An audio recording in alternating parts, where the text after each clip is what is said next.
Tämä elokuvahan perustuu tositapahtumiin, että me keskitytään siihen 2 viikkoon, kun Olli Mäki valmistautuu tähän otteluun. Et se Olympiastadion, kyllähän sen käsikirjoittaessa jo tiesi, että se tulee olemaan niin vaikea. Ehkä mietittiin jopa semmoistakin, että tarviiko sitä näyttää, tarviiko meidän näyttää sitä ottelua, koska on niin selvää, että tämä elokuva kuitenkin keskittyy ikään kuin muihin asioihin ja ei ole kyseessä niin kuin sellainen perinteinen kaari kohti sitä MM-matsia, vaan tässä on kyse niin kuin hyvin paljon herkemmistä ja intiimimmistä asioista. Sillä on iso merkitys, että me mennään sinne kliimaksiin ja näytetään se, koska me tavallaan pystytään ikään kuin pelaamaan sillä, että meillä on se oikeasti se ottelu ja me mennään sitä kohti. Olli Mäkeä ei pelota kukaan tai mikään. Meillä oli avustajia käytössä, oli varmaan 300.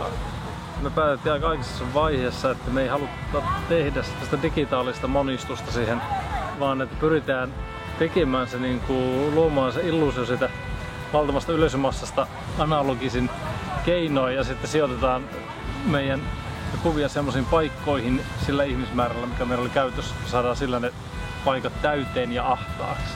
Sitten kun saatiin ensimmäisiä onnistuneita pitkiä vetoja vaikka tästä Raija-henkilön kävelystä siellä Olympiastadionalla niin, että aina minne kamera liikahtikin, niin siellä ihmismassa näytti jatkuvan niin loputtomiin, niin ne oli kyllä mahtavia hetkiä.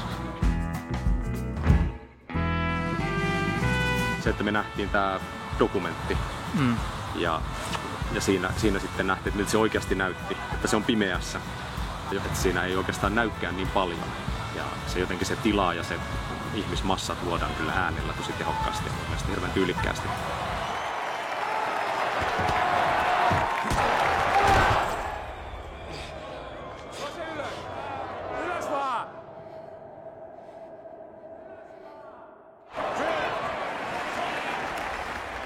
Ja se toimii ja se on todella hienoa. Ja se miltä se tuntuu sitten ihan niin kuin fyysisesti tuntuu siellä penkissä, kun sitä elokuvaa katselee ja kuuntelee, niin se on musta vaikuttavaa.